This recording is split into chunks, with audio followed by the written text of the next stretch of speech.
Hey guys, it's Derek from Pacific Coast Auto in Japan, and we're taking a look at a recent auction purchase of a Mini Cooper. So Cooper being the sports car version of the Mini, you get the extra horsepower. I think it's about 60% up from the regular ones. I think regulars are somewhere around 40 and these are somewhere just below 70 horsepower, which is pretty good for a 700 kilo car. They are stylish to the max. I've owned one personally as my own first car, and I'm a huge fan of these Minis, especially the Carb Cupras, and this being the last year of the carbureted Coopers because they went to fuel injection next. That makes these quite rare vehicles, and Japan is the country to go to for your carbureted Cooper needs because there are still plenty of them here. Prices are generally pretty expensive. This one wasn't so much. I think we actually got a really good deal on it. It does need some paint work on it, and it has a problem with the back bumper. But in general, I think we got good value for this one. Engine condition is good, but it has a little bit of issue with the fueling system.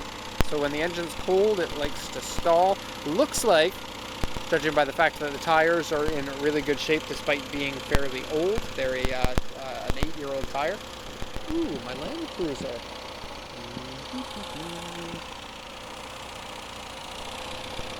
Telling him to go there. He'll want to talk to me pretty soon. Okay, where was I at? I think that this vehicle hasn't driven very much in the last little while, last 10 years or so. It has full tread on the tires that are 8 years old, and so probably the fuel tank has some clog in it due to fuel that has gone bad and or rust inside the tank. So the tank may need to be refurbished, change the fuel filter, and then and then maybe the carburetor needs a little bit of tinkering or cleaning or rebuilding or replacing to a dual carb, because that just makes these things fly. It has a single carb that goes into 1 to 2 to 4, and then the split from 2 to 4 is inside the head. You can do a dual carb system using 2 stock carburetors, and it makes a big difference in the performance and the sound of the engine. This one has AC. You can see they barely managed to fit the AC compressor in there, and it's only the Japanese ones that got the AC. And then, cool, Cooper. The Cooper models, yeah, they're pretty hard to find, but in Japan, pretty easy. They just generally cost a little bit. And it's hard to find a good Mini. Minis are a challenging vehicle to buy because rust is an issue and build quality is an issue, and they're older now and they're based on 1959 technology. But they're still such good looking cars, and sometimes they can be a pain in the butt, and if you've owned a Mini you probably know what I'm talking about. But just the coolness of them and the smiles you get from everybody when you drive them is certainly worth it for most people. So I'm going to read over the auction inspection sheet. This is the information given to us from the auction. This vehicle is already sold and is going to be making its way to the USA under the 25-year import rule. So it's a 1991 Rover Mini Cooper. Rover's the company that owns Mini. Sometime, it was owned by Austin and Morris and British Leyland and Rover, which at this time was owned by Honda, and so there are a lot of different iterations, and so Rover just means it's a Mini, really no difference. 1300cc, it's actually a 1275cc engine. This one here, look for the NN here for the Cooper model. They say it's a Cooper anyway.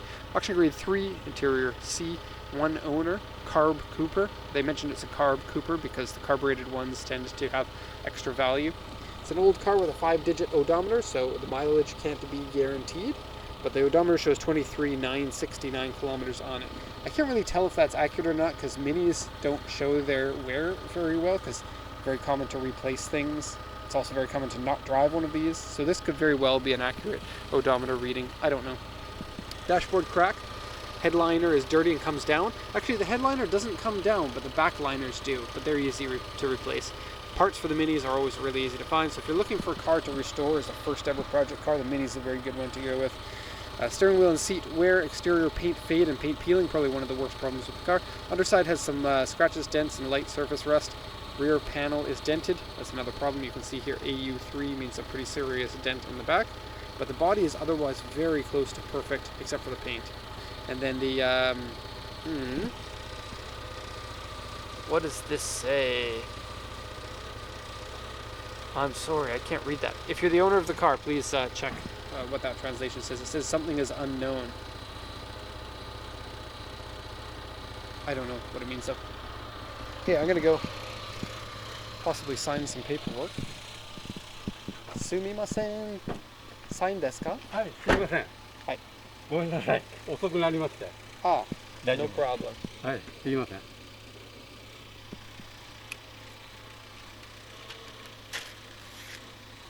ありがとうございます。すいません。 Okay, that's done. Okay, here's something rattling. Always something rattling with the minis. Okay, so once around here, and I'll show you more details of any of the damage, but really no dents anywhere on the car except for the back bumper, which you'll be able to see a little bit here, and then I'll go show you a better up close after we're done going once around. Paint condition, it's not bad in most panels, and then it's the British Racing Green, so it's a good look. Has the Cooper stripes on the side, but they're faded a little bit. But the front end here, front fenders and the hood and the A-pillars both have really bad paint on them.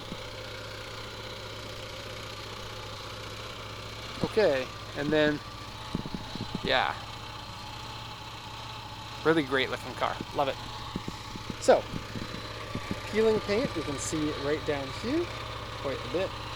Same thing for the hood along here. This isn't the badge that you would get on this car, that's been replaced. This is the badge from like the 96 to 2000 model year. 2000 was the last year that they made it. Total of 41 years, and basically the same car throughout all the years. This grill is a Mark III grill. I think they stopped this grill in like the late 70s. It has a cutout here for opening the hood. Now this car originally would have had an interior hood pop, but has been converted to an exterior one, which is a little bit of a weird modification, but makes the car kind of a little bit more unique. Got some rust on the wipers here, and this whole section is all peeled paint, and then you can see up here and up here, and the windshield gasket is cracked. Windshield gasket's pretty easy to find, but it's a little bit of a pain. You have to pop out this orange piece, replace the windshield piece, and then put a new orange piece in. The orange piece actually just like pushes the gasket into place. And inside doesn't have any molding issues, no molding smells or something, so it's not leaking. So it's not something that you need to fix right away, but the rear one is the same. Original white roof, and it comes with this little gasket piece, and no signs of any rusty is in here. Actually completely rust free on the body, except for one little spot. And it wasn't mentioned on the auction sheet, so I'm going to be super angry. But right here, there's a little spot of rust. It's bubbling up. Okay, these are the original flares for this year, and 12-inch wheels. Okay, tires are in good shape. Like I said earlier, trunk is missing its trunk liner. Usually has just, this is tools, spare is the original Mini Light wheels, battery box, and usually there's just like a loose piece of fabric in here made out of like a felt material, and it's not in there. Bigger fuel tank for the Cooper, I think it is a 5.5 gallon or 7.5, I don't remember. Okay, and exterior hinges for the trunk, very cool. Here's the broken bumper close up.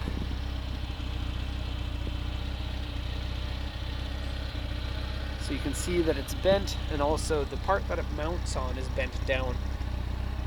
So if this were my car I were bringing in, I would replace the bumper, get a body shop to repair that properly so it doesn't rust or anything, and get them to repaint the front fenders and the hood, the cowl, and this section around here. And then the car is basically ready to go, unless you wanted to make it show quality. But, you know, 30-year-old car doesn't need to be show quality. Very cool on the mirrors here. These are the latest mirrors and the best looking ones. 96 to 2000 again, but has been painted by somebody who doesn't know what they're doing. And so spray paint damage on it. Also decal lines, you can see, have been faded. These are the Cooper lines, as they're known. And then they go back to a Cooper badge at the back, which is missing. Should go right there. And then a lot of these have the bonnet stripes. They weren't on all of them, but it's very iconic of the Mini to have the two stripes that come like matching this line here, two white stripes. And then very easy to find those at a Mini specialist shop. There are tons of those types of shops, and they're generally pretty nicely priced. Going in, No issues with this breaking off. That can be a problem sometimes because people close them with the top and puts undue stress on it. So no problem. A little bit saggy vinyl lining here. This is the regular handles. A lot of people will put aftermarket ones on. It's a very common thing. Original Cooper seats and Cooper steering wheel. Most of the Coopers had leather seats, and I don't like the leather seats, and I like these ones much better. So I'm happy to see these seats in it. I think they're more stylish. They're not too hot in the summer, and they tend to look better after they get worn out compared to the leather seats that I've seen, which get baggy. Headliner. You can see it is. Oh, I found the spot that's coming out down. I looked at it from the other side when I looked before. This is the part that's coming down. And then windshield gasket piece needs to be put in there properly. You can pop the back windows out. You can't do that on the later model ones though. I don't know when it ended, but that's an option only on the earlier ones. Actually, that was on all of the earlier ones, because you could pop them out like that. And the super early ones had windows that didn't roll down, instead they slid back and forward, which is very cool. Some mess on there, and then these things here, they have fallen down. I don't know what's going on with that. It looks like they had gotten wet or moist. However, it does not smell like wet or moist inside this car. Reasonable seat room for 4 people, and you can probably get away with a Mini up to about 6'4", I think. I'm 5'10" and very easy to fit in it. Okay, sit in it. Vehicle has trouble starting unless you pull the choke. If you don't know what a choke is, it's this. It raises the idle on a carbureted car by choking the engine, i.e. removing the ability of it to suck in as much air as it wants to. Steering wheel is in good shape. And carbureted cars have trouble starting when it's really cold, and so that's why you need the choke. It's meant for cold starts, or just mini starts. The dashboard is really cool, especially compared to most of the mini ones. Lots of stuff here. This right here, this like extra extended piece is where all the AC stuff goes. There's your AC controls. AC works, but the switch is broken. So if you want it to work, you have to hold in the whole time, which gets tiring after a while, especially on a car with no power steering. So it does work, but that switch needs to be replaced. And then dashboard cracks up there and here. And then this piece here can be removed and replaced without the dashboard being replaced. It's not attached. This is a separate piece from this. And then glove box. I like how it has little cutouts for the cups, as if you're ever going to put your cups there. Auction sheets in there. Tiny little dashboard. Okay. Defrost. What's this? I don't know what this button does. Hazards, lights, and heat, vent. It's kind of weird, like 2 fans. It has this fan, and it has this fan. And they're completely separate fans from one another. Okay, and the 3 gauges, which would have been the stock ones on this. A lot of people in Japan convert this style gauge to the center gauge dashboard, because that's like, you know, the 70s, 60s, and 70s minis. Okay, that's the story of this Mini. And so this one's heading off to New York, where Minis are maybe more appreciated there. Maybe not. Maybe around the world everybody loves these. Japan has tons of them. They were a very popular car here. Okay, so that's the end of this video. If you have any questions, please let me know. Otherwise, thank you so much, and have a nice day.